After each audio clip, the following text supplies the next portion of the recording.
right. Good afternoon, everybody. Can you hear me back there? All right, good. Welcome to the tour. Right now we're standing on the parking lot of Mount Ida College, which is a very interesting institution in itself. And we're going to walk around the campus and see actually a different story. And that is what this place looked like when it was the Shaw estate. It was a country gentleman's estate enjoyed by the Shaw family from 1909 to the 1930s. And the reason we can still talk about the Shaw estate here now is that the campus still retains the layout in large part of the land that was the Shaw estate. And what's more, the major buildings of the Shaw estate are still here, disguised for a little bit, but we'll find them. So what we're going to do is first I want us to walk down the driveway. You may have noticed the house to the right as you drove up. That's the Carlson house. That's a little story in itself before the time of the Shaw estate.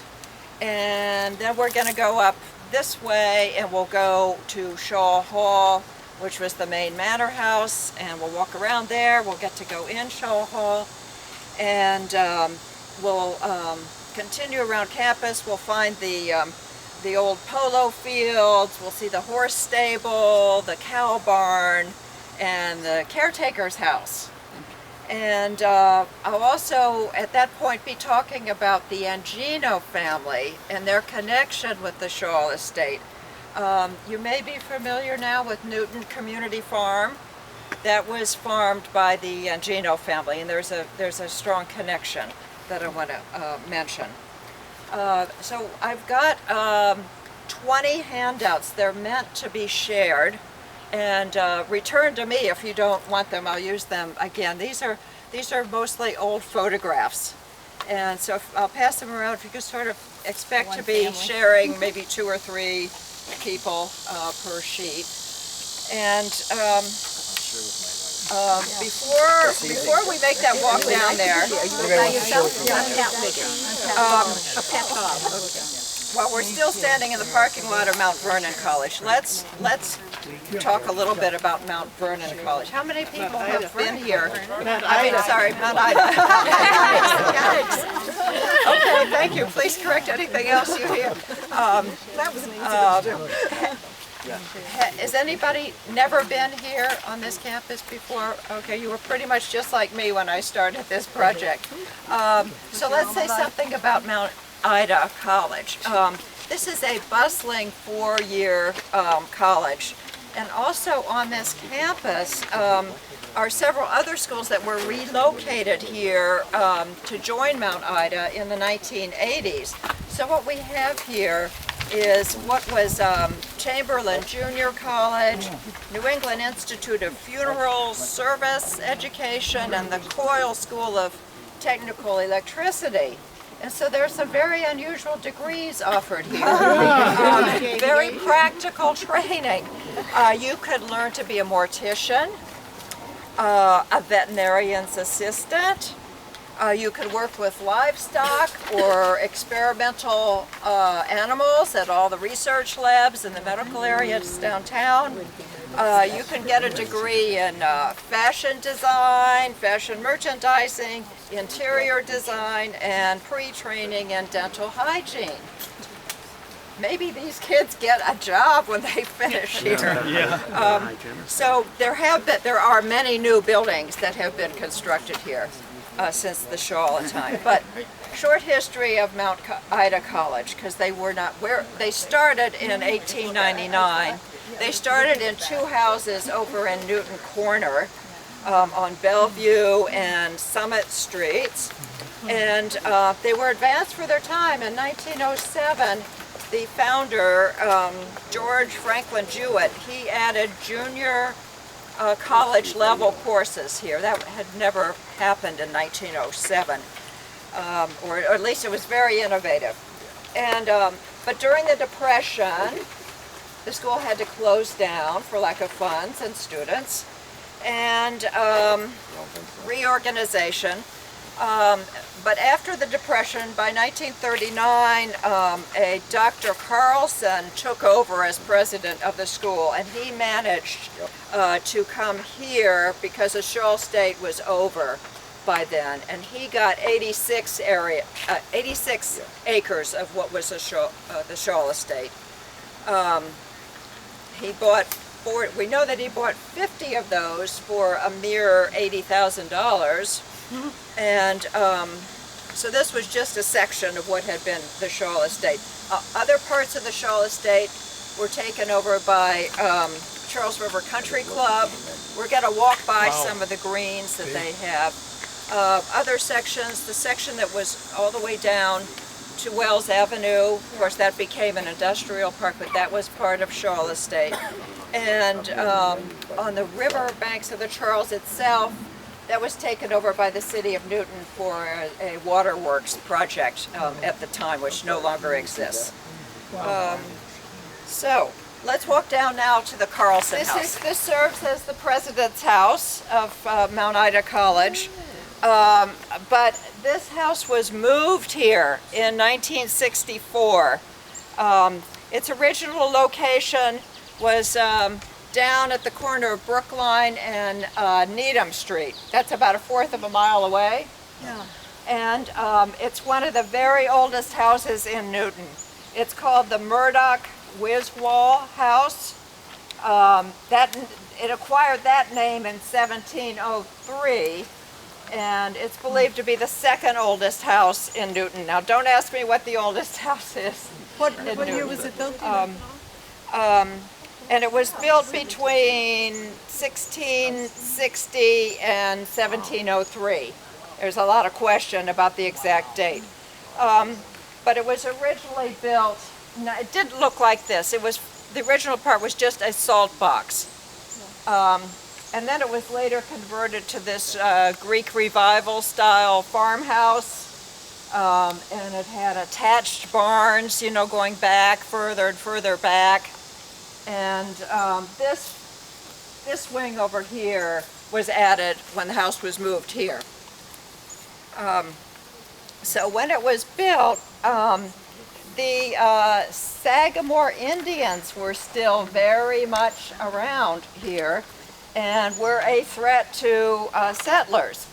And there is a hiding place in the fireplace here, where the families were said to have hidden from the Indian attacks. In the 1920s, when it was still at its old location, it had another identity. It was known as Miss Peabody's Tea House. If you've ever heard of the Peabody Home for Crippled Children, it was down there. Yeah. It was just across the street. It did what it sounds like. It was a residential medical treatment facility for crippled kids who stayed there for months, if not sometimes years. And this was a money-making operation as a tea house with the owners living above. All of the proceeds of their little tea house went to support things going on at the school home for crippled children. But in the 1960s, people weren't as interested in historic preservation as now, and nobody wanted to live in this old house, and it was going to be demolished. I guess that's still going on in a way. But at that point, the president I was telling you about, Dr. Carlson, who was setting up this campus, said, "We'll take it and we'll live in it." So he got it for $1.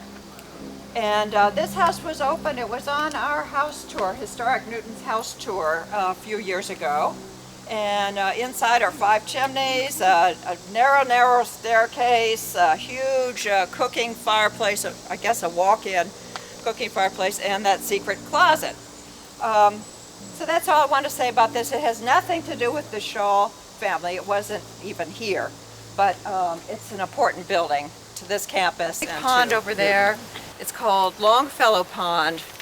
It was named when William Sumner Appleton was here forming this estate. So we have to talk about this first before we can talk about what the Shaws did. So it was William Sumner Appleton. He owned this property, and he named the pond for Henry Wadsworth Longfellow, who was his, who was, I want to say brother-in-law, I guess half brother-in-law. He was married to his half-sister. And so the Appleton lived from 1840 to 1903. And you've probably heard the Appleton family. It's an important family in New England.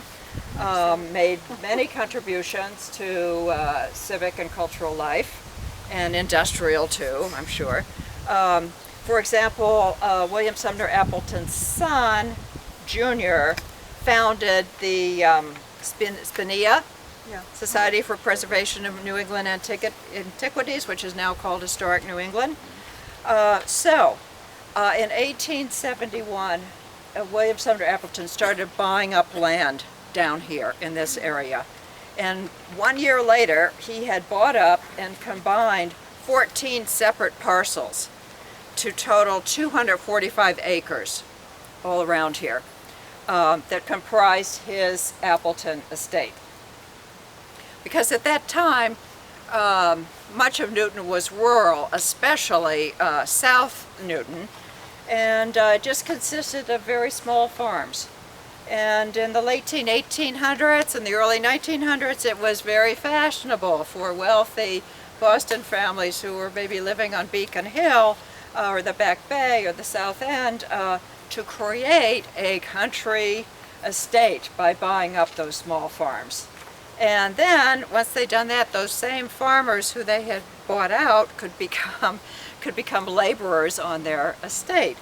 And the purpose of it was to enjoy country life, to do horseback riding, maybe a little farming. It wasn't set up to be ultra profitable.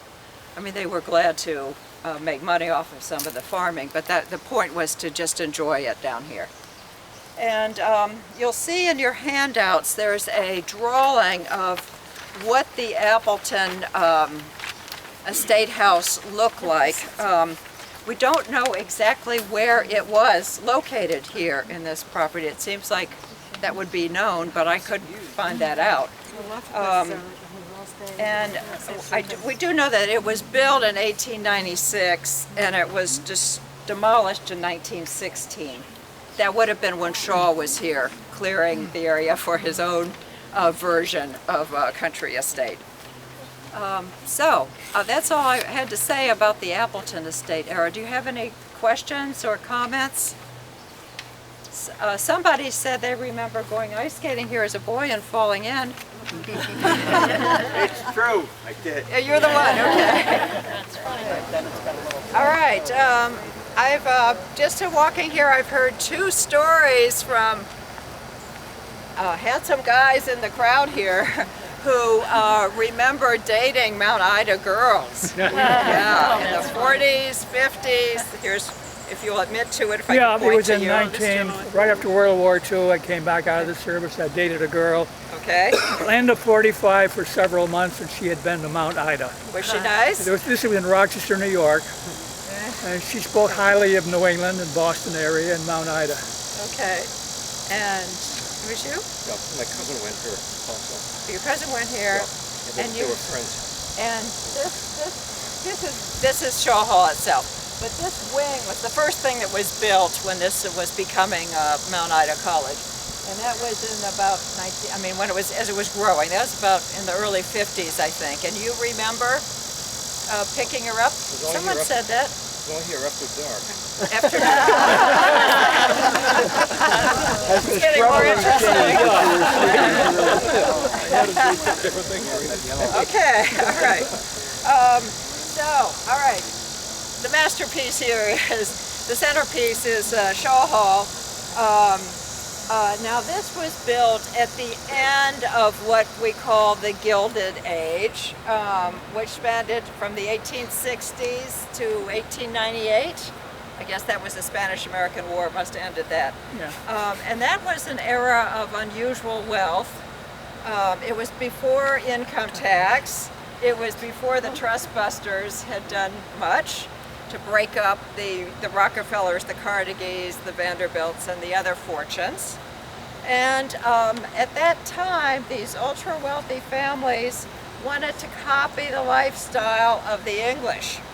And they wanted to build an English manor house and outbuildings to create baronial estates of quality, grace, and grandeur. So this is where Robert Gould Shaw II lived from about 1912 until his death in 1930. I got to stop right now and tell you, this is not the Robert Gould Shaw II who was the Civil War hero, who's much more famous. And that Robert Gould Shaw II was a first cousin of this one, although much older. But in case you want to know who Robert Gould Shaw II was, he was in the Civil War. He was an Army colonel. He commanded an all-black 54th Regiment, and there's a statue of him on the Boston Common. So Shaw Hall was built in 1913. The architect was J. Lovell Little, and as I said, this was added as a dorm. This is still a combination dorm and administrative building. And now if you turn around, I want to point out one other building we can see from here. Over to the right where the flagpole is, that is, that's Holbrook. Wait a minute. Oh, I hope I'm not confusing this. That's Holbrook House, I believe. That was the original carriage house and polo pony stable. It was built in 1912. We're going to go over there and we'll look around a little bit. And there's a third building we're going to go to that we can't even see here. But now behind here are some formal gardens still left, so let's go around back. A little bit about Robert Gould Shaw II and his parents and how this got started. Robert Gould Shaw II, the Lord of the Manor here, was the son of Quincy Adam Shaw. Here's some important names there. And his mother was Pauline Agassiz Shaw, another important Boston name. So they bought the 245-acre Appleton farm for their son, so he could develop his own version of the baronial estate. And at that time, Quincy Adam Shaw was one of the wealthiest people in the U.S. Does anyone know where the fortune came from? Oh, I hate to think. Brass? Brass. I don't It's know. close, I'm just- actually. Yeah, I know it's a metal. It came from a metal, yes. Copper? Copper. Copper. Yes. They had, Shaw invested, he made $30 million on this. He invested with a Boston group of investors who in 1865 put their money into what was called the Calumet and Helka mines, located in the Upper Peninsula of Michigan. Rather a wild, hard to get to place at that time, for sure. And Quincy himself became the CEO of these merged companies in 1871. And he put his money into the mines. But the important thing, which is part of the history, is that his brother-in-law, that's his wife's brother, was an Agassiz, Alexander Agassiz.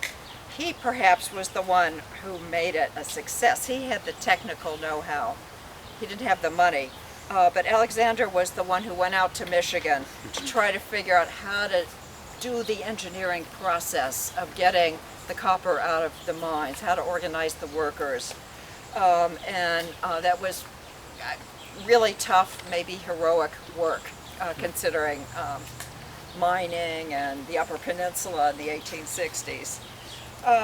So with his vast fortune, Quincy Shaw the father enabled his youngest son, Robert, to lead the life of a wealthy landowner and to be a socialite and a member of the leisure class.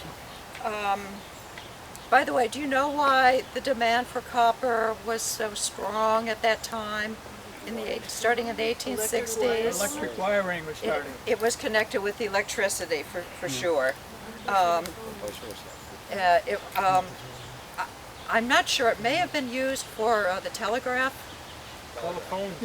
and telephone. Okay, all of those. Electric power. Electrical All right, electric power, wires, because everything was happening at that time. It was also used for money, coins, and I read the bottoms of wooden ocean ships. But predominantly, I think it was electricity and maybe the telegraph and the telephone. And plumbing too, in the form of brass. All right, okay. All right, so this is quite grand, but do you know what this place was called? I find it a little strange. It was called Boulder Farm. That's the name of this estate, Boulder Farm. So we're going to go inside. I certainly hope the door's swung open. Okay, we're going to go inside. I want to warn you, it is nowadays it's a very well used student dorm and administrative building, but there's a lot we can see that shows you what it used to be.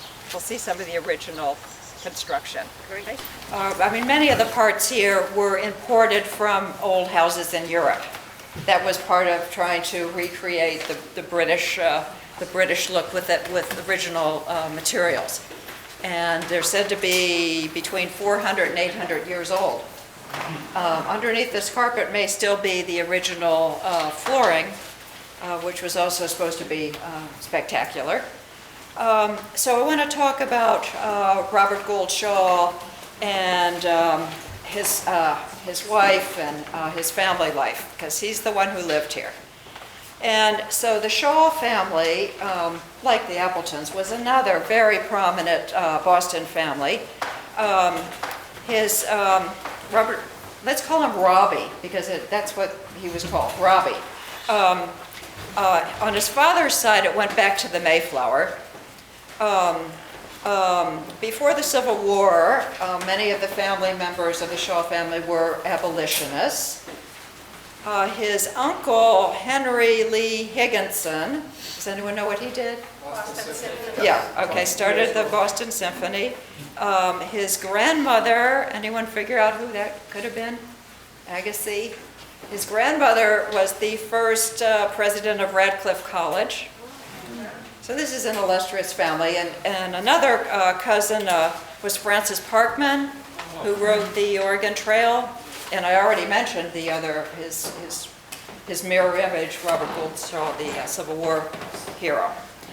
So our Robbie's first marriage was to a woman from Virginia named Nancy Langhorne. She was the daughter of a railroad millionaire, so it sounds like it was an appropriate match.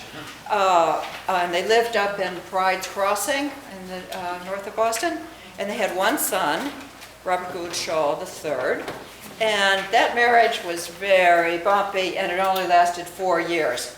Really a big deal to have a divorce at that time, but that's what they did, and they both went their own ways and remarried. Nancy, his ex-wife, married a British man named Waldorf Astor. Is that ring bell? And she became famous. Do you know why she became famous? I don't know.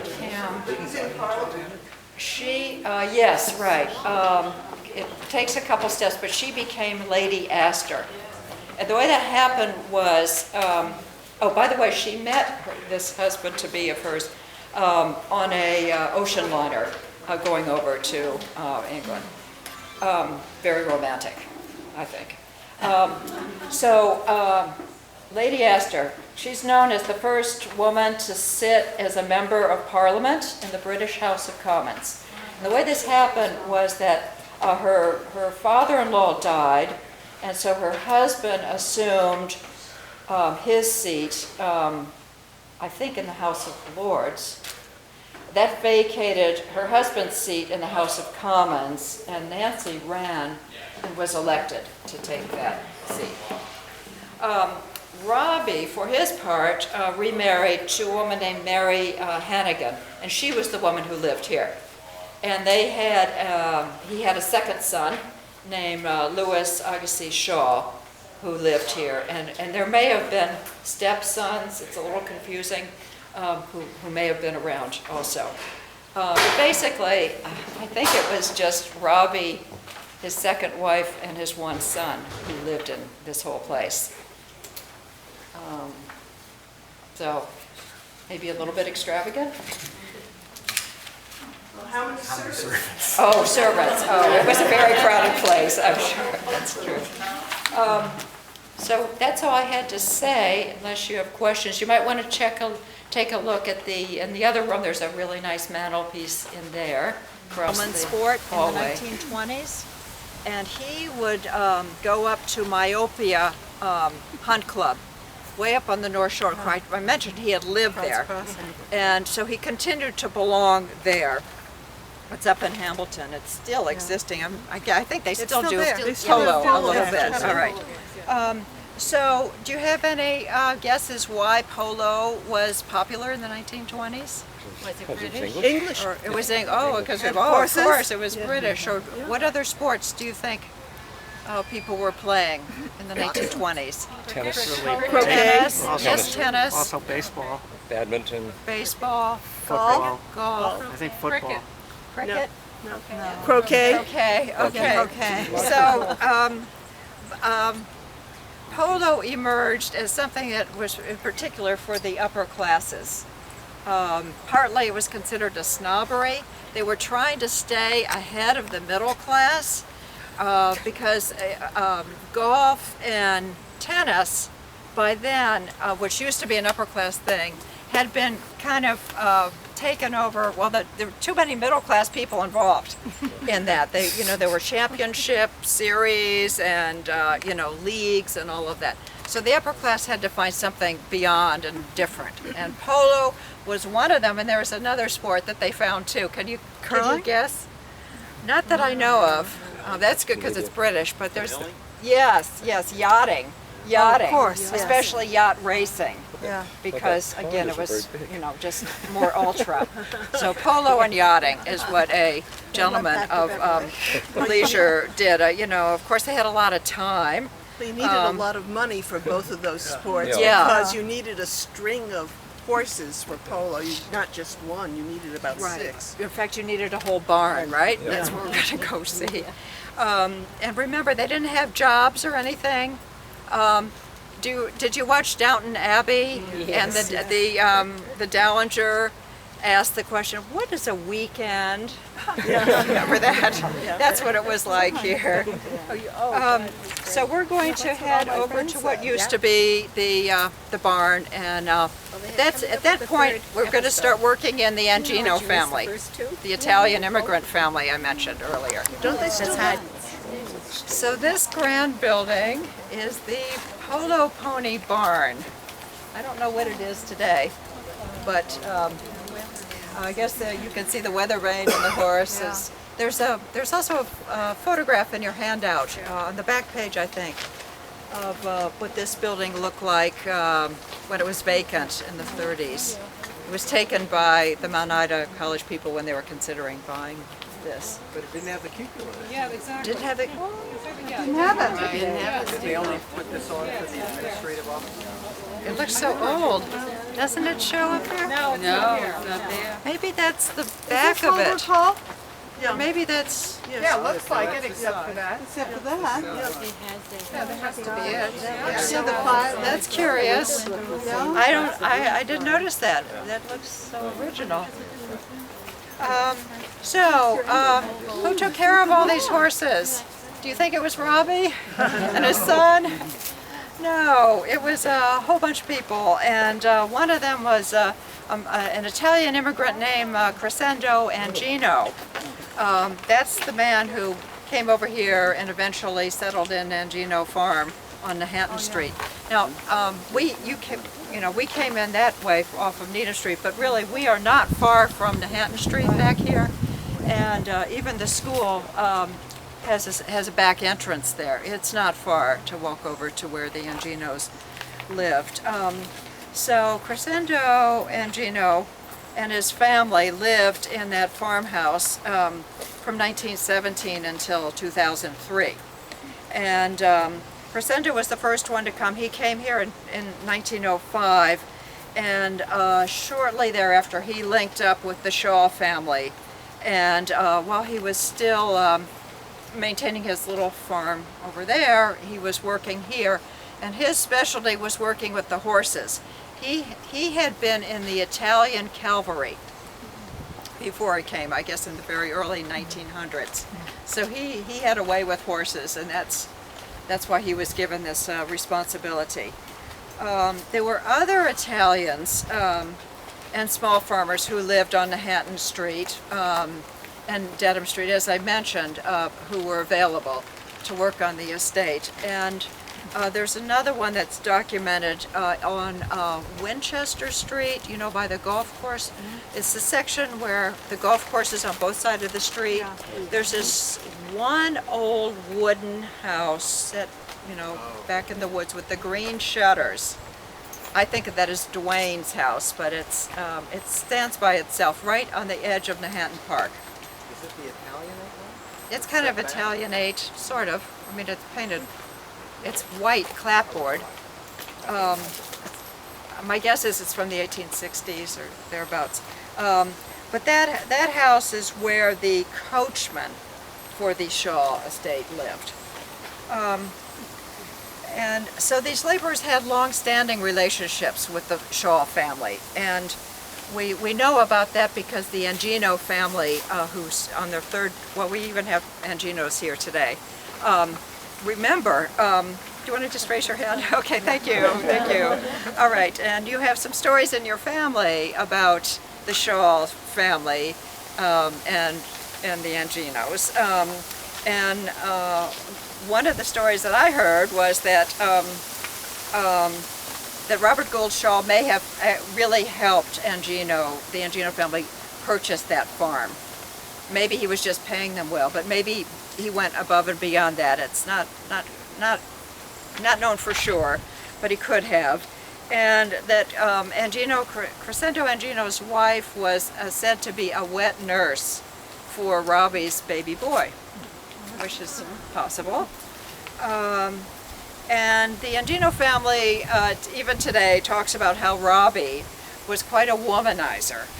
And he would, however, he would sneak over to the Angino farmhouse here where there was a phone to make his phone calls so that the wife here wouldn't be aware of his calling his lady friends.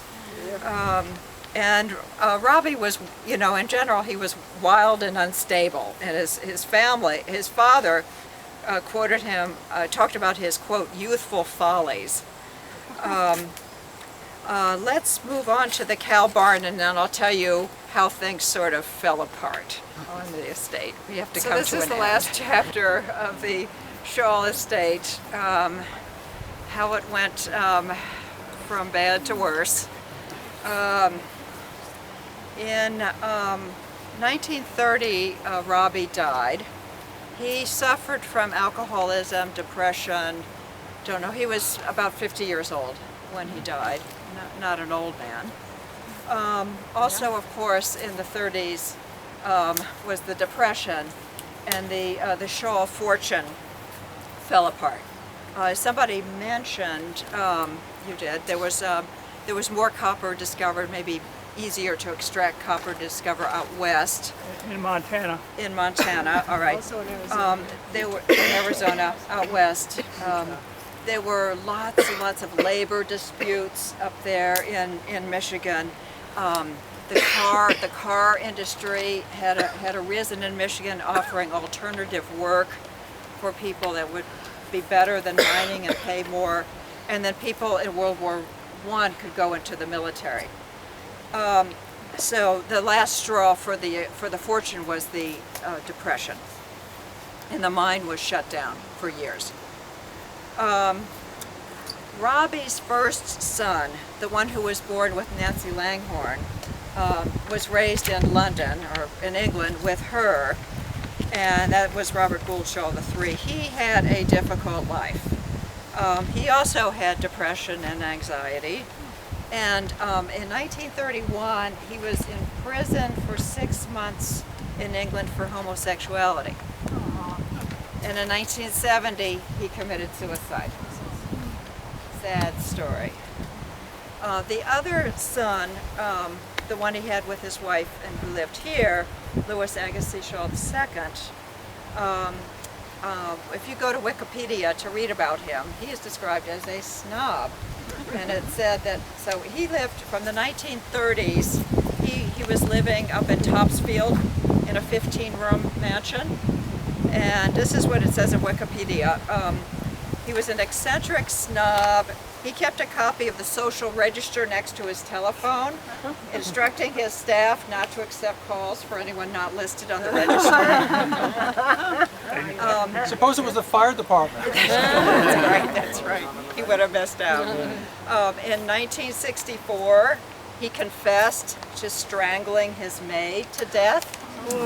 He never stood trial. Instead, he was committed to McLean Hospital, where he lived for 23 years before dying in a nursing home. What was his name?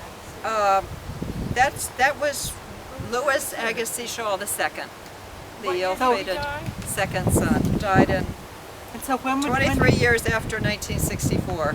when did he go to McLean? 64? About 1964. Okay, that was before. And just one other thing about this. This brown house back here, this was the caretaker's house on the property, for the Shaw estate. And there's also hearsay that the caretaker committed suicide.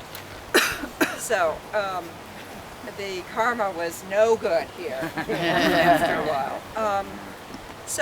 However, I want to leave this on two positive notes because while this branch of the old Boston family was terribly troubled, the new arrivals, the NGNOs just down there, they were doing great as the immigrants. They had 7 healthy children.